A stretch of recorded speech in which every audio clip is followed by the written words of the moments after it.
السلام علیکم پیاری بچوں، میں ناز آپ کے ساتھ ہوں۔ میں نے پریویس ویڈیو میں بتایا کہ کس طرح شمر مردود نے حضرت امام حسین پر پہلا وار کیا، اور اس نے کہا کہ گواہ رہنا کہ پہلا وار امام حسین پر میں نے کیا تھا، اور اس پر بھی اس مردود کو صبر نہ آیا اور اس نے جشن منانے کی تیاری شروع کر دی۔ اس نے حضرت امام حسین کے خیموں کو، اہل بیت کے خیموں کو لوٹنا شروع کر دیا، اور اس نے حضرت امام حسین کے پاک سینے پر بیٹھ کر ان کا سر تن سے جدا کر دیا، اور اس کے بعد ان یزیدی فوج کے گھوڑوں نے آپ کے پاک جسد مبارک کو گھوڑوں کی ٹاپوں سے روندنا شروع کر دیا، اور اہل بیت کے خیموں کو لوٹ مار شروع کر دی، اور آپ کے اہل بیت سے ایک اونٹ لے کر اس کو ذبح کیا، اور جشن منانے کے لیے جب اس کو پکایا تو اس میں سے پکنے کے بعد بھی خون نکلتا رہا، اور وہ اتنا سخت تھا کہ وہ کسی سے کھایا نہ جا سکا۔ اس وقت حضرت امام زین العابدین اپنے خیمے میں بستر علالت پر بے ہوش پڑے تھے۔ شمر کچھ ساتھیوں کو لے کر وہاں پہنچا۔ جناب زینب نے جو یہ ماجرا دیکھا تو بچوں اور بیویوں کو چھوڑ کر بھتیجے کے خیمے کی طرف دوڑی۔ شمر نے علی ابن حسین کا بستر گھسیٹ کر مظلوم کربلا کے اس بیمار فرزند کو فرش پر گرا دیا۔ جناب زین العابدین کشت سے چونک پڑے اور شمر لعین کو دیکھ کر اٹھنے کا ارادہ فرمایا۔ شمر ہاتھ میں خنجر لے کر آپ کو شہید کرنے کے ارادے سے آگے بڑھا۔ اتنے میں جناب زینب اس خیمے میں داخل ہوئے اور بیمار کربلا سے لپٹ کر شمر سے کہا کہ اے شمر، جب میں زندہ ہوں میں اپنے بھائی کی نشانی کو مٹنے نہیں دوں گی۔ حمید بن مسلم بیان کرتے ہیں کہ اس دوران لشکر کا سردار عمر سعد اس خیمے میں پہنچ گیا، اور اس نے جب یہ صورتحال دیکھی تو گوشہ جشم سے شمر کو منع کیا، اور اس طرح علی بن حسین کی جان جو تھی وہ بچ گئی۔ ادھر ابن سعد مردود نے حکم دیا کہ تمام اہل بیت کے خیموں کو آگ لگا دی جائے۔ زنان انصار امام حسین کا یہ عالم تھا کہ وہ ڈری ہوئی، سہمی ہوئی اور بچوں کو گود میں اٹھائے ہوئے ادھر سے ادھر بھاگ رہی تھیں، اور کسی جگہ انہیں امان نہ ملتی تھی۔ جب تک خیمہ جلنے لگتا تو دوسرے خیمے میں چلی جاتی، یہاں تک کہ پورے خیمہ گاہ میں آگ کے شعلے بھڑک اٹھے۔ اس وقت تمام بیبیاں حضرت زینب کے پاس دوڑ کر آئیں۔ جناب زینب نے سید سجاد سے پوچھا، بیٹا اب عورتوں کے لیے کیا حکم ہے؟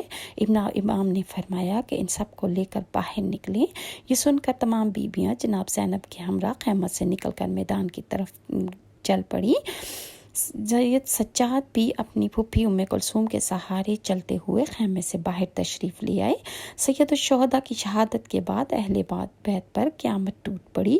آپ کے اہل و عیال بسر و سامان ہو گئے، اور 11ویں محرم کی شب جناب زینب کبریٰ نے اپنے تمام بچوں اور بیبیوں کو ایک جلے ہوئے خیمے میں جمع کیا۔ پھر جو بچے غارت گری اور ظالموں کے ظلم سے بچنے کے لیے میدان میں نکل پڑے، انہیں اس اندھیری رات میں دیر تک تنہا ڈھونڈ کر لاتی رہی۔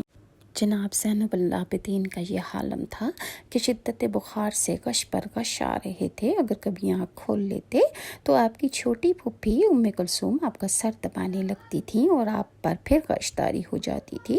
جناب زینب جب سب بچوں کو اکٹھا کر چکی اور امام حسین کی 4 سالہ بچی سکینہ کو بھی جو اس ہنگامے میں گم ہو گئی تھی قتل گاہ سے گود میں اٹھا کر لے آئیں، تو اپنی چھوٹی بہن ام کلثوم کو ان سب بچوں کی نگہبانی اور دیکھ بھال کی ہدایت فرمائی، اور خود ایک ٹوٹا ہوا نیزہ اٹھا کر نگہبانی کے لیے چلی۔ رات بھر اسی لٹے ہوئے قافلے کے گرد گھومتی اور حفاظت کرتی رہیں۔ اس دوران میں ایک بار سید سجاد کشت سے یک انہیں کچھ آرام آیا تو فوراً عصا لے کر بستر علالت سے اٹھ کھڑے ہوئے اور حفاظت کی فرائض کی انجام دہی میں پھوپھی کا ساتھ دیتے رہے۔ صبح ہوئی تو یزید کی فوج نے ابن سعد کے حکم سے اپنی طرف کے مقتولین کو دفن کر کے بیمار کربلا سید سجاد کے پاؤں میں دوہری زنجیریں، گردن میں توق اور ہاتھوں میں ہتھ کڑیاں ڈال دی گئیں۔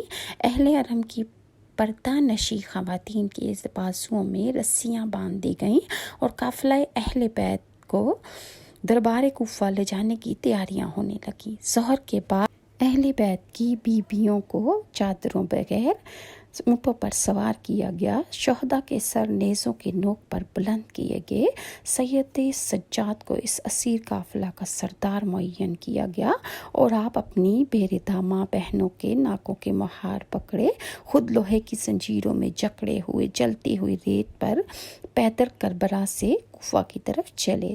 جب یہ پرحسرت قافلہ مقتل شہداء کی طرف سے گزرا تو گنج شہداء میں اپنے پدر بزرگوار، چچا، بھائی اور تمام انصار حسین کی لاشیں دیکھ کر بیمار کربلا پر غش آنے لگا۔ جناب زینب نے جب بھتیجے کا یہ عالم دیکھا تو پکار کر کہا، بیٹا تمہاری ذمہ داریاں عظیم ہیں، صبر کرو، خدا کی قسم یہ ایک عہد تھا جو تمہارے پدر بزرگوار سے لیا گیا تھا۔ قافلہ آگے بڑھا، سورج کی تابش اور تابناکی کی عروج پر پہنچنے کے ڈھلنا شروع ہو گئی اور میدان نینوا کی ریت آفتاب سے بھٹی کی طرح جل رہی تھی۔ آپ کا تمام بدن پہلے ہی جل رہا تھا، اوپر سے سورج کی گرمی اور نیچے سے تپتی ہوئی ریت نے آپ کے جسم کو لوہے جیسا گرم کر دیا تھا۔